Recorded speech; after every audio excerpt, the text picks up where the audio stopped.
Welcome to this special event titled Fertilizers, Meeting Short-Term Needs while Working Towards Sustainable Solutions. If you'd like to take your seats, that would be nice. And let me just invite Carrie Fowler to come up here, please. Thank you, next to Susan.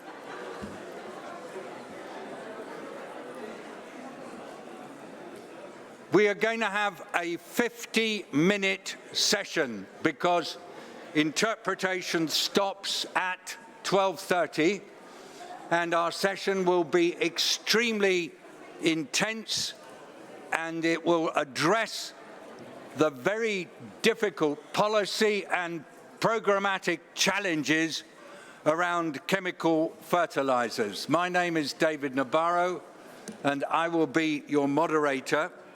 And we've had a very last-minute panel change, and we've asked Dr. Carrie Fowler, who doesn't have a name badge, who's Special Envoy on Food Security in the United States. We will give you his full details in a minute, if he doesn't mind joining us. And we are also hoping to have a witness statement from a Kenyan farmers leader. We will find out shortly if she's able to do it. And that's because our principal guest panelist, who is the Honourable Anxious Masuka, Minister of Agriculture of Zimbabwe, was unable to come because of a travel problem, and so he arrives later this evening. Therefore, the following will be our programme.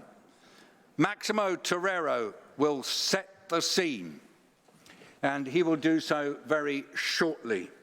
Then Alsbeta Klein, the CEO and Director General of the International Fertilizer Association, will tell us about the global situation on fertilizers.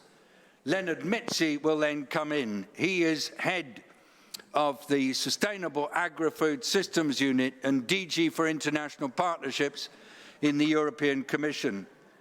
He will be followed by Ariana Guiadori, Secretary General of the World Farmers Organization, and then Susan Gardner, Director, Ecosystems Division, UNEP, will provide her reactions. And then I'm going to ask Dr. Carrie Fowler, as our special extra guest, to give us his perspective on the fertilizer challenge, and we will then have a closure with Maximo Torero. This is going to be a rapid fire, this exchange. These people who I'm sitting with are used to working in extremely intense discussions that we've been having around access to fertilizers. And so I will take the liberty of doing a quick chairing, which means that after about a minute and a half, I will ask them to pass on to the next. In that way, we will also have a conversation that you can join into if you want to. If at any time you want to speak, please put your hand up. If when you're speaking, I find that you are taking the conversation in a direction where we just can't hold it, then I'll ask you to stop and we will continue. In that way, it will be interactive, but it will also be directed. That means, panelists, I'd like you to think in terms of speaking for about 3 minutes each, and occasionally I will ask you particular questions to help direct you, and we start now with Maximo Torero to set the scene. Thank you very much, David.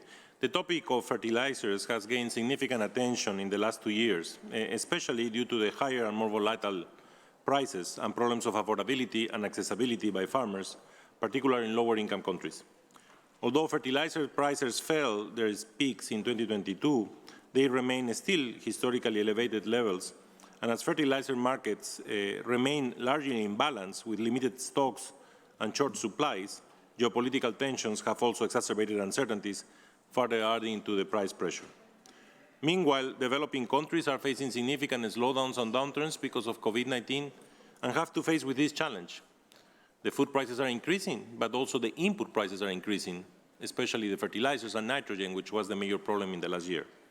And that's put a significant situation for farmers which together with the volatility of extreme weather conditions are making their day and their life very complex. And we have seen this clearly in the rice market, which was the only market that was doing well in the last 2 years, but because of the increase of the input prices and the lack of affordability for farmers, ended in a lower planted area, and we are seeing the impacts of higher prices of rice in the last months. So this situation has a profound implication for global food security. And given the complexity of the challenge, we need actions on several fronts to ensure we meet short-term needs while ensuring long-term sustainability. And this is extremely more relevant for the regions which are the most vulnerable, and Sub-Saharan Africa is one of those, as well as some parts of Asia. So we need to really focus on finding solutions to those regions once and for all in terms of access to input markets, not only on availability, but also on the way we use it, in the efficiency of use. And that's the huge importance of having good soil maps that will allow us to use fertilizers in a more efficient way. So let me stop there, David, and thank you. Thank you very much indeed, Maximo. And so let's now go straight to Alsbeta Klein to give us her view on what's happening. Just a couple of words. Alsbeta is, as I said, the CEO of the International Fertilizer Association. She did work with the International Finance Corporation and the World Bank for a period on their climate business, and she's an economist who comes from, originally graduated in Canada. Alsbeta, you have the floor now. Thank you, David. Thank you, Massimo. So what I'd like to share with you in a couple of minutes is a story of agility and story of solving the problem that we have rather than problem that we don't have anymore. So let me elaborate. When the war started in Eastern Europe, we were all worried about what's going to happen with the fertilizer market. And we had a very acute problem of fertilizer availability. Why? Because some 25% of traded mineral fertilizers come from Russia and Belarus. Guess what? The industry managed to solve the problem. The industry is extremely agile and supplies started flowing. Did we get all the supplies that we needed to get? No, but we managed to get quite a lot of it into the global market. And that is good news, because that's the good news of the agility of the markets and the system that we have in place. However, when we solved the problem of availability, we started having problems of affordability, and those are as important and as relevant as pure availability. And this was further exacerbated by the US dollar exchange rates, which made prices for fertilizers last year even higher, and fertilizer therefore less available. So the problem that we were solving last year was the problem of availability and the problem of affordability. What we also have to solve is the problem of sustainability, and I will get to it in a moment.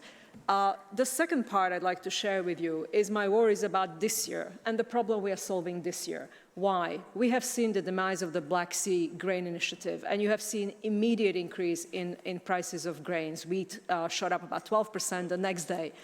That means that there is not enough in a market because people worry about it.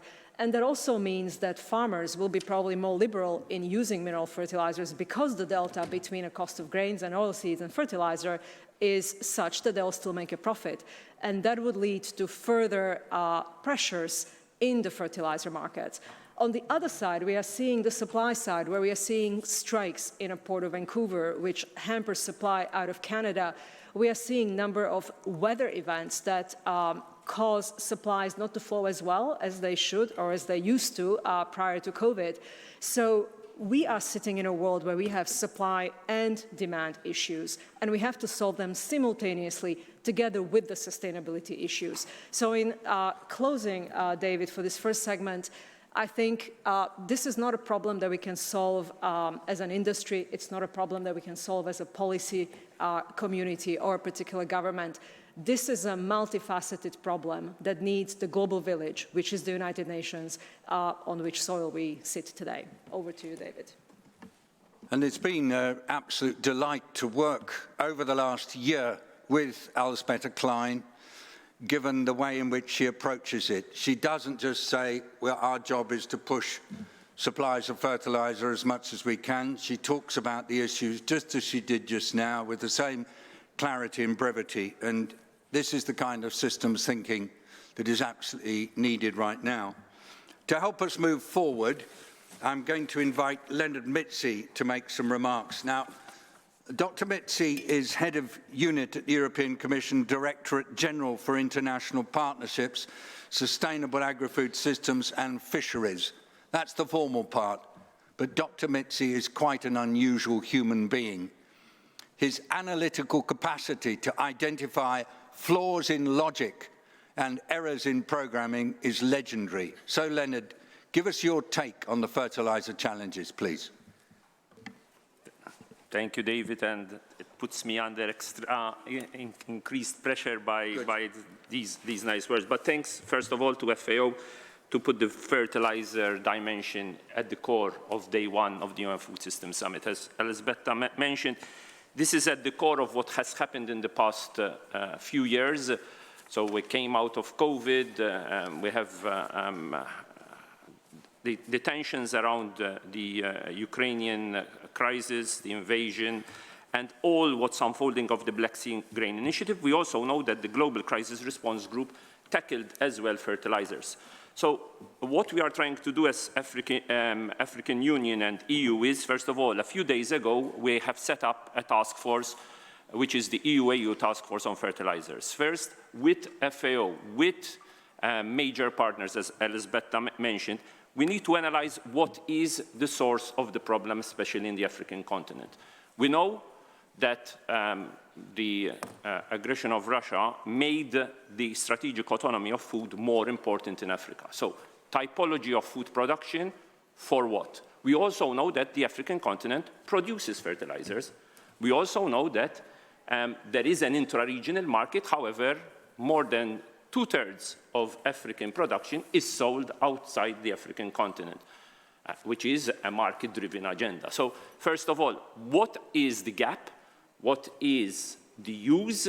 And how Maximo mentioned, how do you use soil maps to target better use of fertilizers?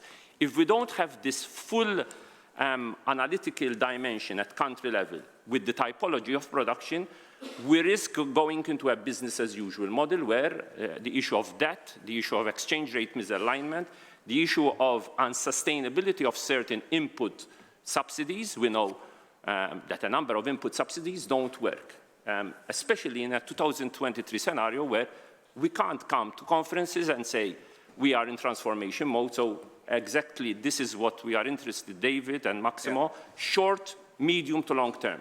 So we are not saying no, clearly, to synthetic fertilizers, but we also need to see the potential of how to use green hydrogen, green ammonia in terms of more sustainable fertilizers, biofertilizers. What is the potential of that? And we have a number of occasions, even with the US administration, and Corey will mention it, because we have the Global Fertilizer Challenge and we have the African Fertilizer and Soil Health Summit, which normally should happen in Nairobi later this year. And it's at that occasion that we need to discuss a country, regional, and continental agenda with the African Union to see what is the real short-term demand and what is the typology of value chains from rice, because rice is also a contributory factor to greenhouse emissions. What are the potential of plant proteins and other nitrogen fixation plants, which could also have a diverse diet? So we have to put everything around the table and discuss this with the African partners and beyond. Thank you very much indeed. And now we're going to go to a segment where we hear from farmers through the World Farmers Organization. And Ariana, I believe that also in the room we have a farmers leader from that you might like to bring in as well. So I now want to invite Ariana Guidori, who is Secretary General of the World Farmers Organization, to give a farmer's perspective on the current fertilizer challenges. You see, you heard Maximo set out the global challenge as he sees it. You heard Elisabetta explaining how the fertilizer markets are adjusting and working. You've heard Leonard say, come on, we've got to have a bit of a plan for moving in a progressive way towards fertilization that is less damaging, less collateral effects. But it's the farmers in the end who really depend on fertilizer and who we know have got the capacity to make decisions that will help get it right. And working with Ariana and colleagues at the World Farmers Organization over the last year has been a total delight. You have the floor now. Thank you very much. It's an honor to be here today and to restart a conversation from where we left maybe 2 years ago and to see where we are. That's a stock-taking moment, and to do it with this fundamental topic. But before digging deeper into farmer data, I would like to start this conversation by reminding all of us that farmers are the people in the food systems. Then when we talk about farmers, we are not talking only about economic actors. We are talking about families. The vast majority of farmers are family farmers. It means that this crisis is hitting twice on the shoulders of the farmers, as economic actors and as a crisis that is affecting the livelihoods of their families. It's becoming harder to feed their children. That is what is happening. That's how terrible these concerns around fertilizers can be for a family farmer. And despite the trends that we heard, the truth is that what the farmers are experiencing, let me share with you, not the statistics, but what our farmers that are coming from all over the world.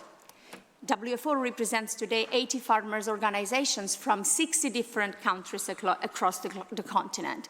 Our members are still telling us that fertilizers prices are still 3 times higher than in the past, than before the conflict in particular. Or that even when subsidized or supported, the fertilizers come in late, out of the season when it's needed, and therefore even the support can prove to be useless instead than helpful. So despite all of this, despite the crisis, despite the challenges, still the farmers are proven to be resilient and innovative.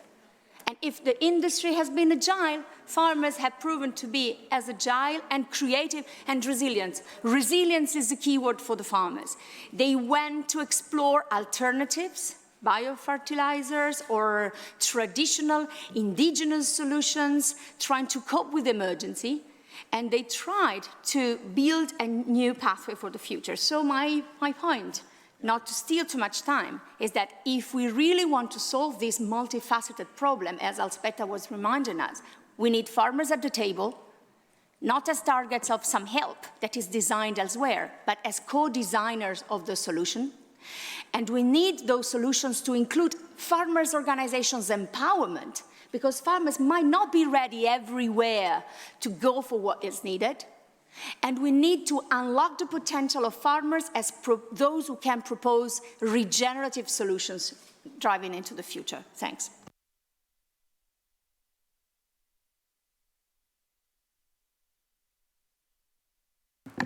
Farmers at the table. Well, I'm going to ask a farmer who's sitting in the front row here if she wouldn't mind coming and standing in front of all of you and saying what it is like being a farmer in Rwanda, or in East Africa, I should say, and coping with the current challenges about fertilizer and other soil fertility issues. Now, including people who don't expect to talk and inviting them to come and stand at a lectern in the Red Room in FAO can be massively intimidating. Would you mind giving a very warm welcome to Josiane?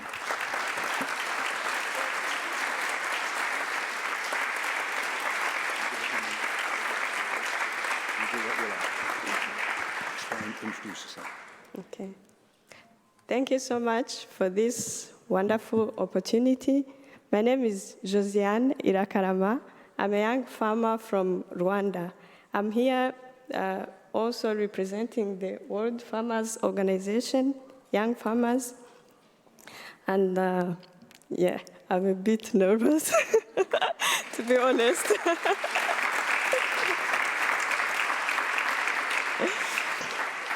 Okay, so I'm going to tell you a little bit about the life of a farmer, especially in developing countries, and a young farmer. it's not so easy, especially nowadays that young people are not getting so much attracted into the farming industry because there are so many opportunities around, and the farming industry is still having challenges, especially financial challenges, and it is very fragile because every crisis, let's say the climate change issues, the crisis in Ukraine, these are the things that affect us daily, and these are the things we don't really play a big part in bringing into the earth. But still, we are the most vulnerable people towards those challenges. Regarding the fertilizers, we have recently had serious issues in prices, whereby sometimes the prices had to be like 3 times higher than what they used to be. So our recommendation as farmers, we are recommending, or we are requesting or urging that all these stakeholders, partners in the farming industry could strengthen the local mechanisms of producing food, starting from strengthening our local mechanisms of processing and producing fertilizers, especially organic fertilizers, which comes from our livestock farming. This will also strengthen the food systems in general, because with organic fertilizers that we produce locally, we are also going to have healthier food, and we are going to strengthen our food systems. Thank you so much. Come. Sit next to Gary. Okay.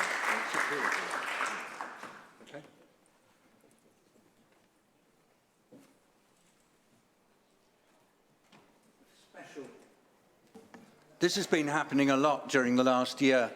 Our friends from the World Farmers Organization have been inviting farmers and farmers' leaders from all over the world to participate in discussions about fertilizers and indeed about the food, energy and finance crisis. It's made a huge difference to our ability to feel what's happening, and just simply listening to Josiane explaining that it's not easy being a young farmer. It's not easy at all being a young farmer right at this time with climate change and with all the other impacts on volatility. Super, super important. And so I wanted now to ask Dr. Carrie Fowler if he'd like to comment on what he's heard. Now, Gary is a really special guest to have here. We got him at the last minute, but we were super lucky. He's United States Special Envoy for Global Food Security. He's at the US State Department, and he's been there since 2022. He's an American agriculturalist, and he used to be director of the Crop Trust. So he is interested in fertilizers from multiple dimensions. Carrie, would you like to comment on what you've heard so far, please? Sure, thank you, David. I think my starting point would be to mention what I think is the starting point of everyone in the room, which is that our goal is to promote agricultural systems that provide good nutrition for everyone all year round. So what does good nutrition really mean? I think it means obviously growing a broad range of crops, not just the top 2 or 3 cereal crops. It means growing those crops that are adapted and productive. And that, in its essence, is what we talk about, what it really means to have a resilient food system, a system that's based on a broad range of crops. But it also requires that we have fertile and healthy soils. We're not going to have food security in the world today or ever without having both fertile, healthy soils and adapted and productive crops. We know that our soils are being degraded at a rate something like 10 to even 100 times faster than they're being replenished. This is not the foundation upon which food security can be based. So where do we go in a world where we have a great deal of hunger and malnutrition in a continent such as Africa, and yet only 3 to 4% of the world's fertilizer use there? There's no quick or easy solution to that, but I think that where we start is by trying to create better soils that can be more effective and efficient in utilizing fertilizers. We've been partnering, the United States, the U.S. Agency for International Development, with FAO and others, and certainly been in wonderful talks with the International Fertilizer Association about promoting more information gathering, soil mapping, soil informatics, and analysis that would enable countries such as those in Africa to have the wherewithal to engage in better national planning, to know where crops can be planted in the long term sustainably, and to give farmers the kinds of information tools that they need in order to engage in better farm management.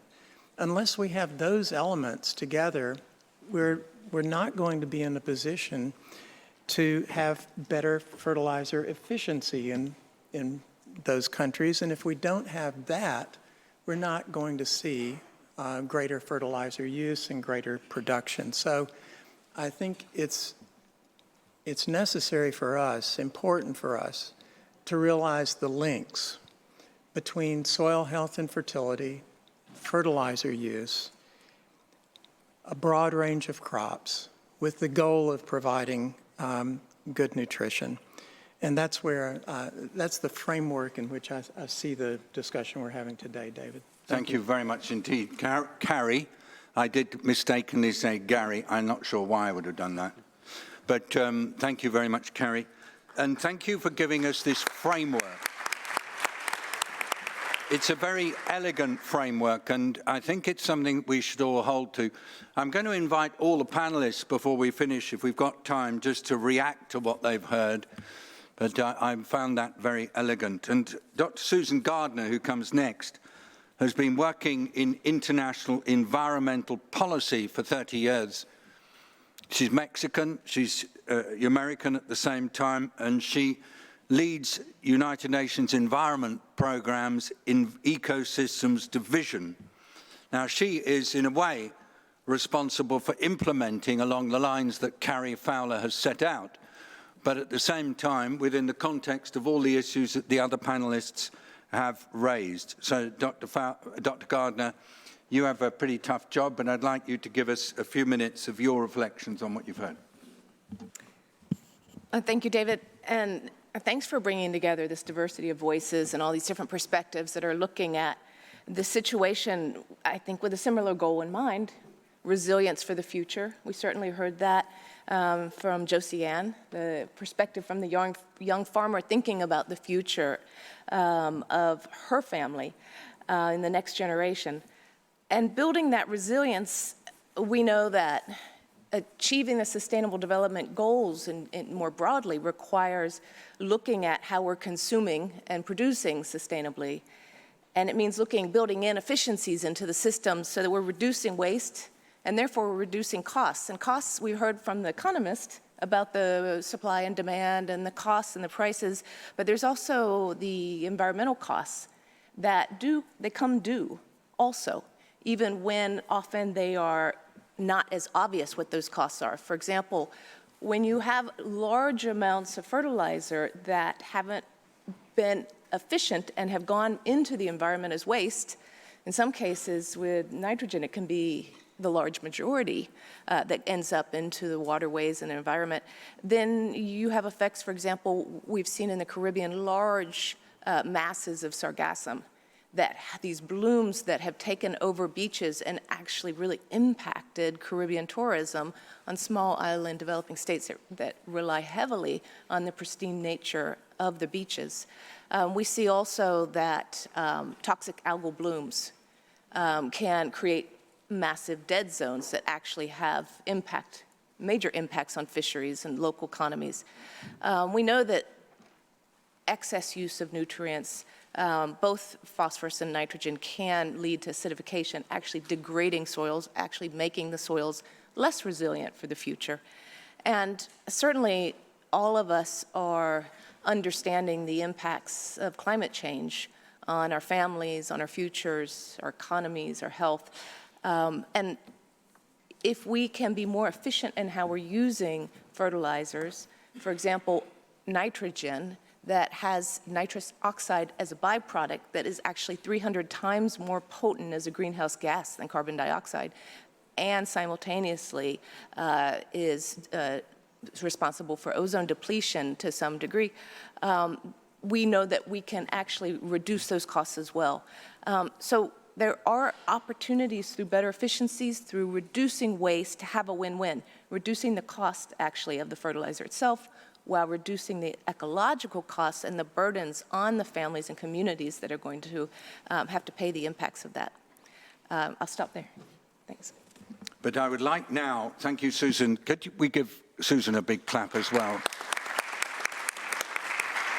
Only I mean, this is what food systems is all about, as I understand it. We look at issues with the same basic goal in mind, but we bring multiple perspectives to the table.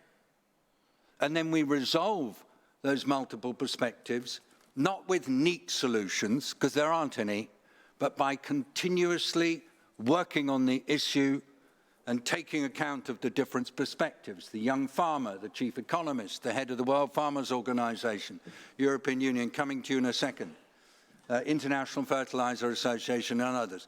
But we have to leave the space for all perspectives to be expressed. And that's at least where I believe our job lies. Madam, you wanted to say something. Please introduce yourself, sorry. Yes, thank you very much. So I'm Jordan from the Alliance Biodiversity International in CEART, from their African hub in Nairobi. I do have a question regarding all of you, because I'm looking into information about the role of research in this regard. I don't see the paradigm shift in education. I see a paradigm shift in research, but I don't see a paradigm shift in the discussion about the role of fertilizer in agroecology and agroecology and fertilizer. I see a conflict there. And I would like to get a better understanding how research can support you there to solve that problem.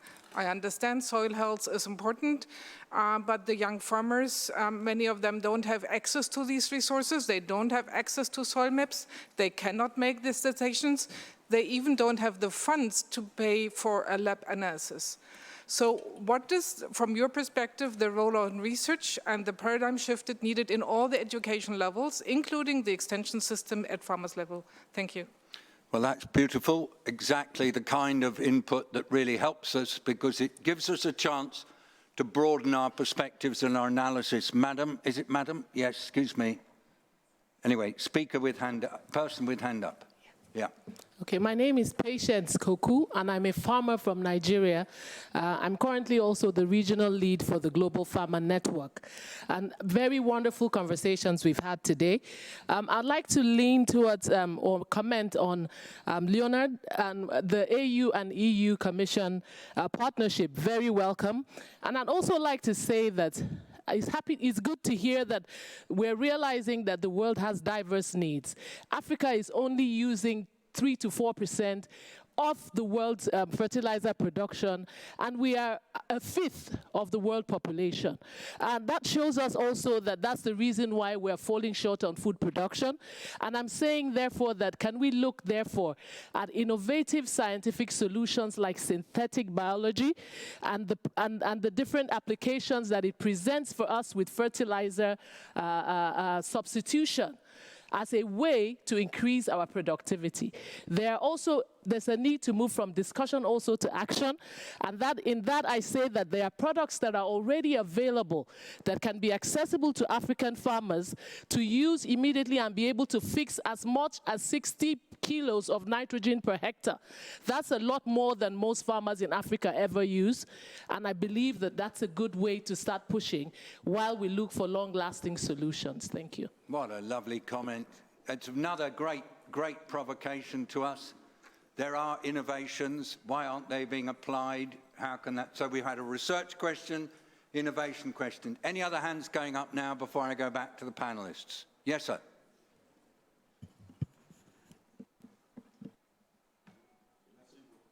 Press the button one. The button in the middle. In the middle of the panel. Yes. I press? OK. En tout cas, je remercie tous les panélistes pour vraiment une vision commune qui se dégage par rapport au problème des engrais. Vous avez soulevé des points très importants. Dans la majorité des pays africains, l'engrais est utilisé à random, c'est-à-dire au hasard. On n'a pas la carte de la fertilité des sols. On a même des doses qui ne sont pas appropriées. Est-ce qu'on peut s'attendre à un résultat par rapport à cette pratique? Qu'est-ce qu'il faut faire pour y remédier? Vous avez soulevé aussi un problème par rapport à l'exportation des 2/3 de la production d'engrais produits en Afrique à l'extérieur du continent africain. C'est dû à quoi? Pourquoi? Le prix des engrais est élevé. La pandémie de la Covid-19 et la guerre russo-ukrainienne. Et vous savez que le prix des engrais est fortement lié au transport, à la fluctuation du prix du pétrole, ainsi de suite. Et vous savez également que l'Afrique dispose d'énormes potentiels de phosphate. Dans les pays pétroliers, le gaz est torché. C'est les deux éléments qui sont nécessaires pour la production de tous les engrais, que ce soit des engrais phosphatés, ordinaires NPK, ou bien des engrais composés. Quelles sont les dispositions qu'on peut prendre pour solutionner ça, pour rendre accessibles et disponibles les engrais, surtout aux petits producteurs qui sont vraiment au centre des systèmes alimentaires. Parce que c'est de ça qu'il s'agit, qui représente 80% de nos populations qui sont vraiment malnutries et pour qui on devrait orienter vraiment une production vers une mobilisation de l'eau pour qu'ils disposent en permanence de l'alimentation. Je me présente, je suis Garba Yahya, le secrétaire général du ministère de l'Agriculture du Niger. Merci beaucoup. Merci beaucoup, Monsieur le secrétaire général du ministère de l'Agriculture du Niger, pour votre commentaire. Last comment from the floor. Yes, sir, you have the opportunity. Спасибо за предоставленное слово, уважаемый господин председатель, уважаемые коллеги. Республика Беларусь. Хочу отметить, что торговые барьеры и ограничения, ключевыми из которых являются санкции или односторонние принудительные меры в отношении удобрений их производителей, напрямую влияют на уровень доступности удобрений для фермеров, особенно в развивающихся странах. Необходимо отметить, что санкции на удобрения в Республике Беларусь были введены гораздо ранее, чем началась специальная военная операция на Украине, за несколько лет до этого. И никак они не были связаны с военной операцией на Украине. Предлагаем включить в итоговые документы тезис о том, что санкции в отношении удобрений и их производителей недопустимы. Спасибо большое. Thank you very much indeed for that comment. That was nice and brief. Anybody else wants to speak? Going.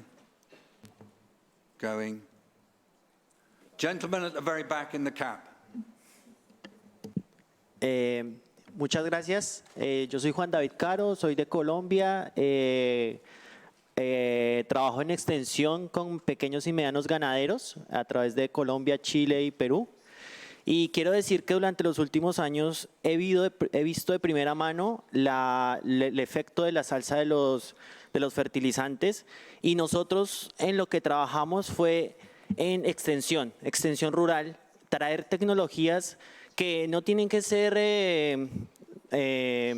muy locas, digamos, muy avanzadas, simplemente tecnologías como microorganismos eficientes, por ejemplo, ¿no? Que pueden acelerar el proceso de compostaje y poder obtener compost más rápido para los ganaderos.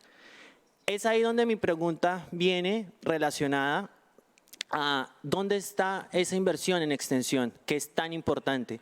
Si nosotros no tenemos inversión en extensión, en traer ese conocimiento a los medianos y pequeños productores que son los que producen más del 70-80% de nuestro alimento, ¿cómo pueden ellos enfrentar estos problemas? Y hay esas soluciones, pero no existe esa inversión en esa extensión, ¿no?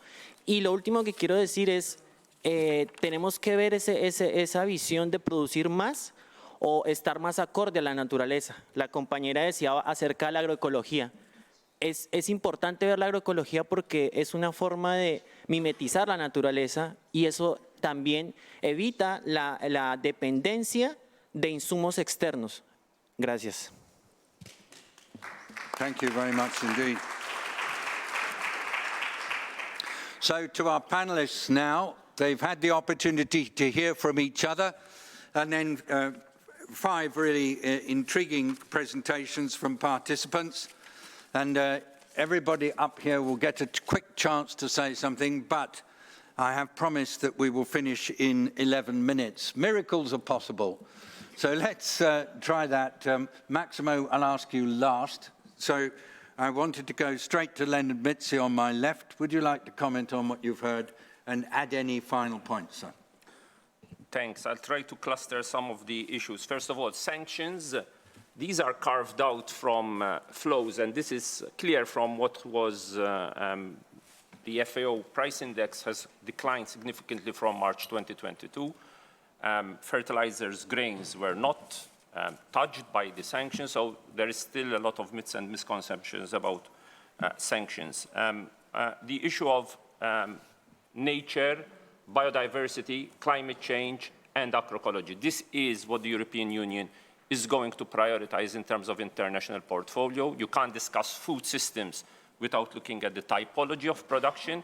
It has to be a bit country, regional specific. The Sahel, the Horn, but it's also important, as our colleague from Niger mentioned, the intra-regional trade dynamics. You can't have an intra-regional trade dynamic if you have 54 fragmented markets in the African continent. With Nigeria, with Kenya, with South Africa, separate sort of big players and not integrated into an intra-regional dynamic. So what we want to engage with all of you is a very systems thinking, integrating extension services. Without extension services, you can't integrate young farmers, women-led organizations to the landscape of policymaking. The issue around training, TVET, so vocational training, already from post-secondary and post-university. This is key and critical in terms of regenerative agriculture. The data shows that this makes sense. There is still, again, a lot of myths and misconceptions that an agroecology approach doesn't have productivity gains. It has productivity gains, but it has to be very well targeted. And clearly for us is the inequalities and the inequities around the value chain, which COVID and all the financial shocks have created. If we want to have the farmer at the core of the solution, they also need to be part of the solution in a multi-stakeholder approach, but it has to be embedded into smart policymaking. There are a number of African countries which have very robust smart governance around the input side. That has to be scaled up across the African continent, and that's what we want to do with the African Union in a more systemic way. And that's why it's so wonderful working with Leonard. He is a real systems thinker and a systems actor, and we see it time and time again. But he's also given a beautiful segue for Ariana and Josie Ann, if she wishes, to make some comments on all these points about the farmer. Farmer at the centre, so what does this mean? A second or two while you decide. Josie Ann, come next, please. Let me help you turn on your mic. Okay, off you go. Yeah. Thank you. I just have one thing to say, that we need to strengthen the interconnectivity among all these actors in the food value chain, but first of all, we need to prioritize the farmer's perspective, because we, the farmers, we produce the food, we feed the world. So we have to be the priority number one. Thank you.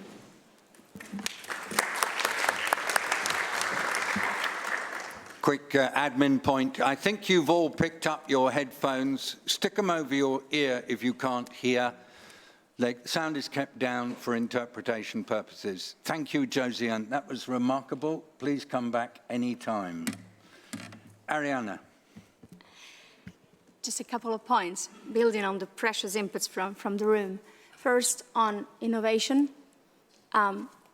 We would love to see a farmer-driven innovation approach, where farmers' needs and expectations are taken into account at the very beginning of setting the strategy for research and setting the strategy for innovative solutions to be brought to the table. We know that there are amazing solutions out there that need to be scaled up, simply, or we know that farmers need solutions to problems that haven't found yet a way to be solved. So that's one point I would love to flag. It's possible. We need to bring the farmers back into the conversation in research and innovation.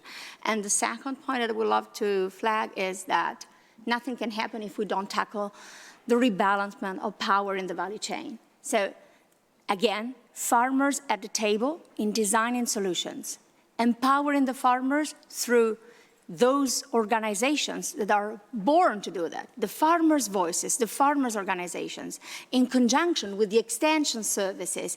It's one big voice that we need to strengthen to make sure that we can all succeed together. Thanks. Please, the best hand you can. Come on, for Josiane and Ariana.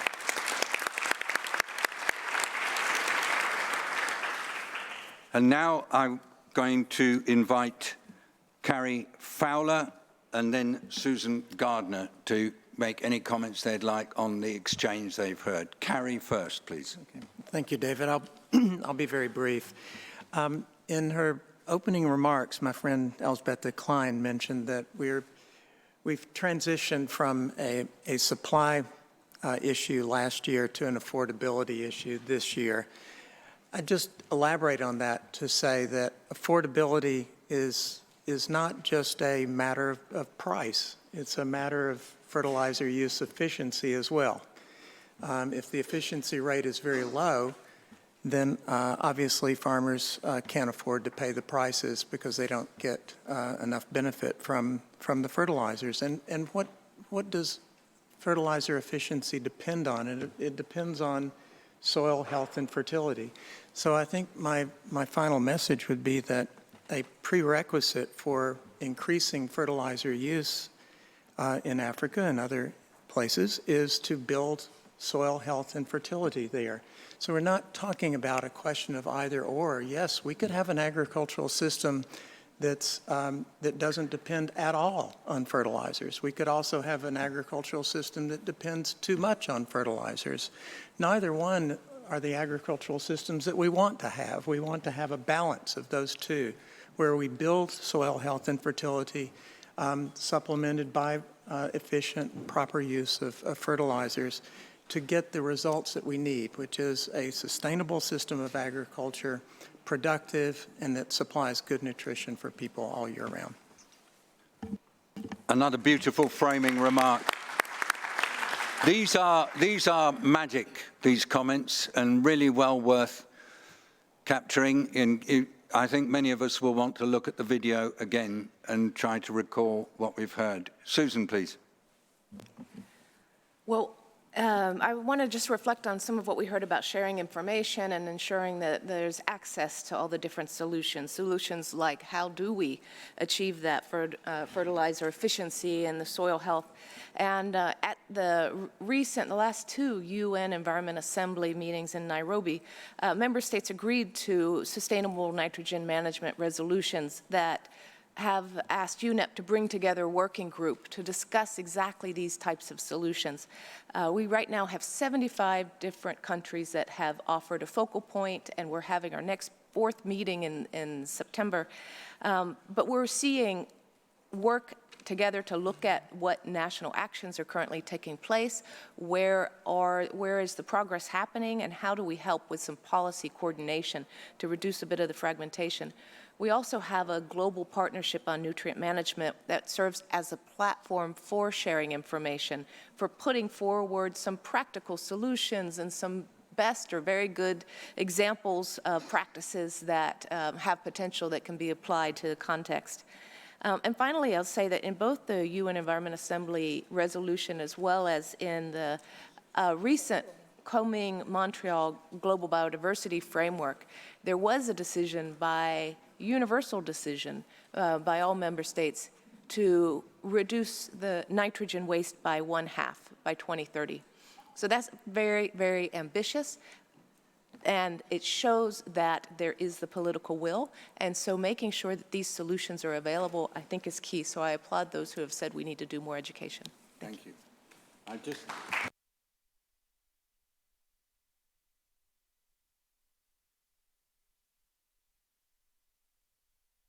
So one of the things that I'm whispering to Susan about is that it would be nice to get as much farmer involvement in these groups as possible. And that's all part of the general conclusion that we've reached over the last year in this work, that everybody who's got an interest needs to be involved in the issue when it's looked from different perspectives. Thank you, Dr. Susan. Now I'd like to go to Alsbeta Klein, and then finally to Maximo Torero, and we will try to finish within a minute of 12:30 if we possibly can. Alsbeta. Thank you, David. I'd like to conclude with 3 points. First, I'd like to pick up on the comments of Dr. Fowler. It all starts with soil. Soil needs nutrients because plants take it from the soil. Whether nutrients come from mineral source or other sources, it is less important than the fact that soils need to be nourished. And it starts with soil, and all of us need to realize that this is where it all starts, and this is where we have to start aligning. And nutrient use efficiency is absolutely critical to success of any farmer. Second point I'd like to make is the fact that we realize that fertilizers that were hidden in the middle of the supply chain have often been forgotten. And over the past couple of years, we realized that they are really, really important. And if we put wheat and oilseeds, grains and oilseeds as critical commodities, we also have to put fertilizers as critical commodities as they are. And last point is a call to action for those of you who work in governments in many emerging markets. Please prioritize delivery of fertilizers in your ports. We have heard from many farmers that they got the fertilizer in port, and the fertilizer sits there for 8 weeks before they can actually get it to the farm. And often when they get it, it is too late. So it's a call to action to all of you who can make a difference in many a market, in many a port, to bring that to the farmer. Thank you. Over. Thank you. Brilliant. Thank you for your leadership, Alsbeta. Maximo Torero, you see him all over the place, but I have to tell you, he is the magic man who does everything. And would you like to give us your thoughts after this panel, please? Yeah, thank you very much, David. And I will do 8 brief points of summary of what we have heard today. The first one is that input markets have a related correlation with global food security. And it's not just fertilizers, because for seeds we need fertilizers. So the consequences go to all inputs that we're using. The second thing is that what we need is the difference between what the plant needs and what the soil has. That's the combination that we want to provide to farmers. And chemical fertilizers, mineral fertilizers, have increased food production tremendously in the last 50 years. However, we need to address the challenges and we need to increase our resilience in the topic. And that will require accelerating innovation, as many of you have said, many farmers have said that too. But especially, we need to increase the efficiency, as Carrie has said, of the use of fertilizers, improving soil fertility, because that will catalyze the faster agri-food systems in the transformation. Now, to ensure efficiency, there is no way we can ensure efficiency if we don't know what the soil has. And that's the importance of the soil maps and soil health analysis. And let me make a call for action for all the private companies on fertilizers. All of you are doing soil maps. All of you are reinvesting your profits of this year, which were big, on soil maps. Let's standardize the soil maps that we do. And FAO is willing to work with you to have a common standard, so whatever you produce can be used as a global public good.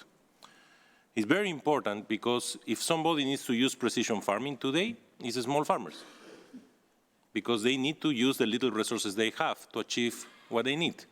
And today, they are far from it, because we are not leveling the field, and we are not providing the public goods that they need. And this soil information and soil health analysis will help enormously to level the field, and we can provide that as a public good if we standardize and have a common metric. It's also essential to explore and adopt organic and alternative fertilizers, which can promote sustainable agricultural practices and reduce dependency on systemic fertilizers. In this regard, investments in research and development of sustainable fertilizer technologies can play an important role, as well as technology transfer that can ensure global uptake of sustainable practices. The challenge is not necessarily to replace inorganic by organic fertilizers, but to position them into the agroecological and sustainable approaches and integrated soil fertility management. Combining organic, inorganic, and biological sources of nutrients can create a balanced approach to fertilization, optimizing productivity while minimizing environmental impacts. In this context, emphasizing the principles of a circular economy, such as recycling organic waste and converting into valuable fertilizers, can contribute to sustainable nutrient management. This requires that we all collaborate with governments, the private sector, so we can foster innovation and ensure dissemination of sustainable practices at the local level, educating farmers and stakeholders about the precise and responsible application of fertilizers, the extension issue that was raised.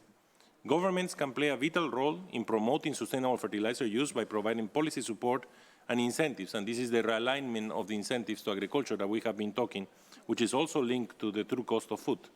So we need to bring this together and bring the solution to the problems that we are facing. Okay. It's essential, finally, David, I stop here, and just focusing on Africa. Africa only imports 3% of the global fertilizers in the world. Most of it goes to cash crops. So the potential is enormous if we are able to use it properly and to level the field and help African farmers to work on improving the efficiency on the use of the inputs they have. Thank you. Brilliant. Now, we don't solve problems, but we look at them differently in these kinds of sessions. I hope it's been helpful for you. Please, could you give an enormous clap to our interpreters? They are amazing. And we love them. And with that, please go and have a joyful lunch and feel really inspired by this amazing panel. Bye-bye. Thank you, David. Excellent as always. Thank you.